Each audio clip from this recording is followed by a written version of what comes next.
આપણે chapter number 6 ની શરૂઆત કરছি ઈડી એટલે કે એન્જિન ડ્રોઈંગની અંદર બરાબર. જો આની અંદર બે પાર્ટમાં આપણો સિલેબસમાં આપેલું હોય, એક છે બિંદુ અને રેખાના પ્રક્ષેપો એટલે કે projection of point and line, અને પાર્ટ બી છે એમાં પ્રોજેક્શન ઓફ પોઈન્ટ વાળા ટૂંકમાં પ્લાન છે બરાબર. ટોટલ 17 માર્ક્સની અંદર જીટીમાં પૂછાય બરાબર. કેટલું જીટીયુ એક્ઝામની અંદર ટોટલ 17 માર્ક્સમાં પૂછાય. રેડી? તો સૌથી સહેલી હોય તો આનો પાર્ટ બી એ પણ સહેલો હોય ને પાર્ટ એ છે કે જેમાં projection of point of line કરશે, પછી પાર્ટ બી છે એની અંદર આપણે પ્લાન કરશે. રેડી? તો બીજું તમારે આ કોષ્ટકને થોડુંક ધ્યાનમાં રાખવાનું છે બરાબર. તો તમને તો શીખવામાં થોડુંક સહેલું પડશે અને તમને પણ પ્રોબ્લેમ ડ્રો કરવાની મજા આવશે બરાબર. જો સામેનો દેખાવ એટલે કે ફ્રન્ટ વ્યૂ, ઉપરનો દેખાવ ટોપ વ્યૂ, બાજુનો દેખાવ સાઈડ વ્યૂ તમારે યાદ રાખી લેવાનું બરાબર. ઊભી સપાટી એ વર્ટિકલ પ્લાન વીપી, શોર્ટમાં તમારે યાદ રાખવાનું બધી વસ્તુને. આડી સપાટી એચપી ઓરિજિનલ બરાબર. પ્રોફાઇલ સપાટી એટલે કે પીપી બરાબર. અને જો નેટવર્શન સિસ્ટમમાં આપ્યા એ બી સી ઝેડ છે, A dash B dash C dash Z dash બરાબર. એ બી સી ઝેડ એ તો બધું તમારે ટોટલ યાદ રાખી લેવાના હા કોષ્ટકને બરાબર. તો આપણે એને પ્રેક્ટિકલી દોરવાનું ચાલુ કરી. મસ્ત મજાની સીટ છે. રેડી? આરામથી માર્ક્સ કવર થઈ જાય એમ છે. આનો પાર્ટ બી તો આનાથી પણ સહેલો હોય તો આપણે એ પણ ડ્રો કરશી. થોડો આપણે પ્રોજેક્શન ઓફ પોઈન્ટ એન્ડ લાઇનને જે પ્રોબ્લેમ છે જે પાર્ટ એમાં આપ્યા એ પણ ઘણા પૂછાતા હોય તો આપણે એ પણ થોડાક લઈ લઈશું બરાબર. તો projection of point and line એટલે બિંદુ અને રેખાના પ્રક્ષેપો બરાબર. એનો જો એક draw projection of point on a line X Y, એક એક્સ વાય એટલે આવી એક સીધી લાઈન હશે બરાબર. આડી એક લાઈન હશે એના ઉપર નાના પ્રોબ્લેમ જો અહીંયા આપણે એસ લગી આપ્યા છે. કોઈ જીટીયુની અંદર તમને સાથે પણ આપે અથવા 1 2 3 એવા એક કરીને પણ પૂછે બરાબર. ગમે તેમ પૂછે, આપણે તૈયારીમાં રહેવાનું. રેડી? જો નાનકડો ને સહેલો પોઈન્ટ ઓફ લાઇન છે પ્રોજેક્શન એનો પ્રોબ્લેમ છે બરાબર. તો આપણે એક કરી અને ડ્રો કરશી. એની પહેલાં તમારે એક ખાસ વસ્તુ એ ધ્યાન રાખવાની છે કે જે અબાવ છે એનો મતલબ તમને ખબર હશે ઉપર, બિલો એટલે કે નીચે બરાબર. આ તમે જોતું જવાનું. બિહાઇન્ડ એટલે કે પાછળ અને ફ્રન્ટ એટલે કે આગળ. આ વર્ડના મતલબ તમને ખબર હશે તો તમને ખબર પડશે કે મારે એસપીમાં 20 ઉપર લઈ જાઉં, નીચે લઈ જાઉં બરાબર. 30 નીચે લઈ જાઉં, ઉપર લઈ જાઉં. તમારે ખાલી એટલું જોવાનું હોય કે જો 20 અબાવ હોય એટલે 20 ઉપર લાઈન દોરવાની એક્સ વાય લાઈનથી મૂળ બરાબર. અને એવી રીતના તમારે બધેના મિનિંગ ખબર હોવા જોઈએ. નકર તમને ખબર નહીં પડે કે અબાવ એટલે અમુકને આવડતું હોય છે, અમુક ના આવડતું હોય તો આ પોઈન્ટને તમારે ધ્યાન રાખવાના. નકર આ સીટનો કોઈ મતલબ નથી બરાબર. આ આઈએમપી લેક્ચર છે ને આઈએમપી વિડીયો તમે બંને પણ કહી શકો. ઓકે? તો આપણે દોરવાનું ચાલુ કરીએ. તો આપણે 1 બાય 1 ચાલુ કરશે એ બરાબર. પહેલો આપણે નાનકડો એવો ક્વેશ્ચન લેશી. એકની અંદર ઘણા બધા આપ્યા હોય અથવા અલગ પણ પૂછી શકે. રેડી? જો પહેલો પોઈન્ટ એ ઇઝ 20 અબાવ એચપી એટલે કે ઉપર હશે 20 અને 40 in front of VP. Ready? તો એનો મતલબ શું થાય? ફ્રન્ટનો મતલબ તમારે આગળ સમજવાનું હોય. આપણે હમણાં દોરવાનું ચાલુ કરીએ એટલે તમને આઈડિયા આવશે. રેડી? તો પહેલાં જે આપણે જેટલું અનુકૂળ આવે ને એવી નાનકડી એવી આપણે કહેવાય ને સીધી એવી લાઈન એટલે કે રાખીને દોર લેશી. તમે એક પ્રોબ્લેમને અલગ પણ કરીને દોરી શકો તો સીધી એક લાઈન ખેંચી એમાં પણ ડ્રો કરી શકો. એટલે આપણે લાઈન રાખશી. એક પ્રોબ્લેમ આપણો એટલે એ રીતના 3 પ્રોબ્લેમ આપણે એક સાથે સમારશી એટલે કે બધા આપણા આવી જાય બરાબર. આ થઈ ગયું. હવે તમારે શું કરવાનું? જો આ આપણી લાઈન છે એ એક્સ અને વાય બરાબર. તો અહીંયા આપણે પહેલાં વચ્ચે પોઈન્ટ કરી નાખીએ. તો પોઈન્ટ ના કરીએ તો ચાલે. હવે આપણે શું આપ્યું રકમમાં કે 20 અબાવ બરાબર. તો આપણે શું કરશું કે એટલેથી 20 એક ઉપર લાઈન ખેંચશી. તમારે પેન્સિલથી કરવાની બરાબર. આ 20 આપણે લાઈન કરી. એની જ સાથે હેઠે કેટલું કીધું છે 40 ઇન ફ્રન્ટ ઓફ વીપી. તો વીપી હેઠે આપણું એનો મતલબ આપણે હેઠે લેશી. કેટલું 40 આ 10 આ 20 બરાબર. એ રીતના 30 અને આ 40. આ આપણો ઘાટી લાઈન થશે. રેડી? જેને પ્રોજેક્શન તમે આપો એ તમારે થોડાક આછા ડ્રો કરવાના છે. ટોટલ કેટલાની લાઈન કેટલી કરી આપણે દર્શાવવા માટે એક પ્રોજેક્શન પણ લેશી. રેડી? તો તમારે અહીંયા એ વસ્તુને ખાસ ધ્યાન રાખવાનું હોય. આ આછી લાઈન થોડી ડ્રો કરવાની. તમારે લખી નાખવાનું 40 અને આપણું થશે 20 પછી તમારે એરો કરી નાખવાનો બરાબર. આવી રીતે તમારા નાના પ્રોબ્લેમ સોલ્વ થશે. હવે એ રીતના બીજો આપણે આવી તો જો બીજો પ્રોબ્લેમ છે એમાં આપણે એક્સ વાય લાઈન પહેલાં ડ્રો કરશી. તમારે નાના મોટી તમે લઈ શકો. બીજો પ્રોબ્લેમ આપણે જોઈ આમાં point B is 40 above HP and 10 behind એટલે શું કે પાછળ બરાબર. તો જો આપણે દોરવાનું ચાલુ કરીએ તમને આઈડિયા આવશે બરાબર. તો જો આપણે એવું પણ ડ્રો કરીને બતાવી તો આ 10 આપણું પહેલું અને બીજું આપણું 40 ઉપર, બરાબર.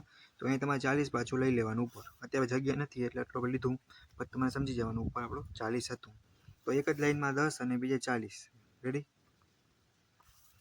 આ તમારું તો 40 થઈ ગયું. આ પહેલાં 10 પછી 40 અને તમારું એવી રીતના, બરાબર. તો તમે બી આપી દેવાનું અને ઉપર થશે બી ડેશ. રેડી? જો ત્રીજોમાં હું કે પોઈન્ટ સી ઇઝ 20 mm બિલો, એટલે નીચે જશે 20 mm લીટી એચપી, બરાબર. અને 30 mm બિહાઇન્ડ. બિહાઇન્ડનો મતલબ તમને કીધો મેં પહેલાં કે પાછળ. રેડી? તો આપણે ફ્રન્ટ વીપી એચપીના રૂલ અને કોષ્ટક પ્રમાણે જો ડ્રો કરશું આપણે કે 20 આપણું નીચે આવશે અહીંયાથી, બરાબર. જો 20 નીચે, બરાબર. અને એ જ લાઈનમાં તમે સીધું પાછું લ્યો, પાછું 30 આપણું કેટલું ઉપર જશે? આ 30 ઉપર, બરાબર. ત્યાં પછી તમારા રીતના વ્યવસ્થિત લાઈન કરી નાખવાની અને પોઈન્ટ થોડોક કરવાનો, એટલે એટલીસ્ટ એને ખબર પડે. અહીંયા પોઈન્ટ કરી નાખવાનું કે કયા પોઈન્ટ આવશે ઉપર. ડાયમેન્શન આપવું તો લાઈન તમે મોટી પણ કરી શકો. તમારે સિમ્પલી અહીંયા લખી નાખવાનું. પહેલાં લાઈન ડ્રો આછી કરવાની, બરાબર. આ લાઈન થશે આપણે આછી થશે. કોઈ પણ લાઈન જ્યારે ઘટે ત્યારે તમારે વ્યવસ્થિત કરી નાખવાની. અહીંયા લખી નાખશે 20 અને આપણું 30, બરાબર.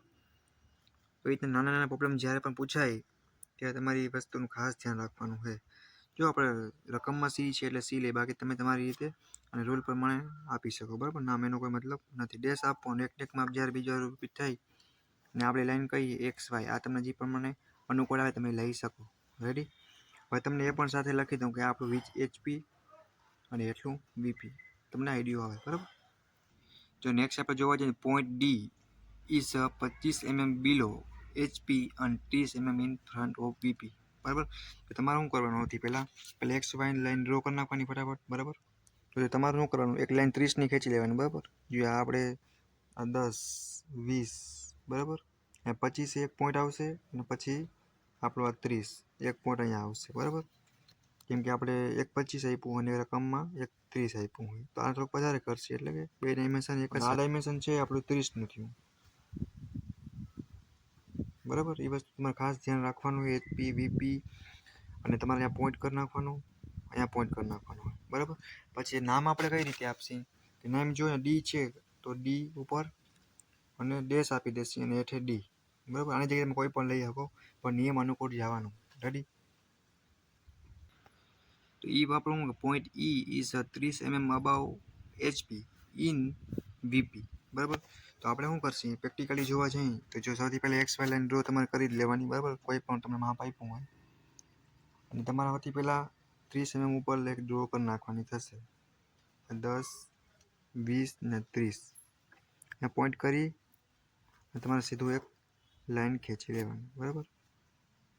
ડાયમેન્શન સાથે આપી દેવાનું કેટલું આપણે લીધું, એ પણ ખાસ વસ્તુનું ધ્યાન રાખવાની છે તમારે, બરાબર. તમારે માપ આપવાનું થાય ને જ્યારે ડાયમેન્શન ખાસ આપવાનું. એચ ડેશ ઉપર અને એચ અહીંયા પોઈન્ટ કરી નાખવાનો. રેડી? ઉપર જો 3D પ્રમાણે જોવા જઈએ તો આ વીપી છે, નેઠું આપણું એચપી, બરાબર. તો એફની વાત કરીએ તો point F is in the HP and 15 mm in front of VP. જો ફ્રન્ટનો મતલબ શું કે આગળ, તો સૌથી પહેલાં એક્સ વાય લાઈન ડ્રો કરી તો આપણે શું કરશું કે 15 mm નીચે લેશે. રેડી? જો 15 mm લાઈન નીચે, બરાબર. અને પોઈન્ટ કરીને સીધું ડાયમેન્શન સાથે આપી જ દેવાનું કેટલા mm છે, બરાબર. આમાંથી આ લાઈન જે આવશે એ તમારી ઘાટી આવશે, બાકી બધું આછું આવશે. એ વસ્તુનું ખાસ તમારે ધ્યાન રાખવાનું હોય, બરાબર. કદાચ કોઈને એમ થાય કે મારે ઈ નામ નથી દેવું, બરાબર. આ એ આપવું તો એ ડેશ ઉપર અને એ હેઠે. બી આપવું હોય તો બી ડેશ ઉપર અને બી હેઠે. સી ડેશ આપવું સી ઉપર અને સી નોર્મલ હેઠે. એ વસ્તુનું ખાસ ધ્યાન રાખવાનું. તો પોઈન્ટ જી ઇઝ 45 કેટલું જશે? નીચે જશે. ક્યાં? કે એસપીમાં એન ઇન ધ વીપી. તો ડ્રો આપણે ચાલુ કરી. જો તમને પ્રેક્ટિકલી તમે જોવો તો તમને વધુ આઈડિયો આવે. તમારે 45 mm ની એક લાઈન ઘાટી, આ લાઈન જે થશે કેટલી ઘાટી કરવાની છે અહીંયા લખી, બરાબર. અને સાથે એક તમારે આછી પણ ડ્રો કરી નાખવાની. કેના માટે? છે કે ડાયમેન્શન માટે, બરાબર. તો આ તમારી લાઈન થઈ ગઈ. ત્યાં પોઈન્ટ કરી અને તમારું નામ જો પહેલાં 45 આપી જ દેવાના, વળી આપણે થોડું કન્ફ્યુઝન ઊભું થાય. આ ડેશ તમે આપી દીધું, એક્સ વાય લાઈન પ્રોપર રહે. કોઈને એમ થાય મારે હાથ ફેરે એચ આપવું હોય તો એચ ઉપર. પછી આપણે તમારે કહેવાય ને જસ્ટ નામ દેવાનું છે, કોઈ પણ નામ આપી શકો. રકમમાં ઓ આપ્યો હોય તો તમારે પોઈન્ટ ઓ આવ્યો હોય તો ઓ લેવાનું. આપણે અત્યારે ABCD લાઈનમાં આપ્યા 6 કે 7 નાના નાના પ્રોબ્લેમ એક ક્વેશ્ચનની અંદર, એટલા માટે આપણે આવી રીતના લઈએ, બરાબર. તો આપણે શું આપશે અહીંયા ઉપર એચ ને હેઠે એચ ડેશ. રેડી. આપણે લાસ્ટ છે જો એમાં શું કીધું એચ, બરાબર. જો પોઈન્ટ એચ આપ્યો તો આપણે એચને કન્સિડર કરશું. Point H is in the HP and જો 20 mm બિહાઇન્ડ આપ્યું. બિહાઇન્ડનો મતલબ જ તમારે સમજવાનો હોય કેટલો કે પાછળ. તો તમારે અહીંયા આન્સર તમે કઈ રીતે ડ્રો કરશો? આપણો લાસ્ટ છે એચ, બરાબર. તમારે 10-20 mm તમારે ઉપર લેવાનું હોય. કેટલું? જો પેલા એક્સ વાય લાઈન છે તો એક્સ ને વાય એક જ તમે સીધી લાઈનમાં બધા ડ્રો કરી શકો. અલગ અલગ કરો તો પણ કરી શકો. તો ટોટલ આપણું 20 mm છે એ ઉપર જશે, બરાબર. અહીંયા 20 અને સાથે લાઈન પણ કરી નાખવાની. આ તમારે આછી આવશે. અહીંયા પોઈન્ટ પણ કરી નાખવાનું, બરાબર. અને તમારે દર્શાવી દેવાનું.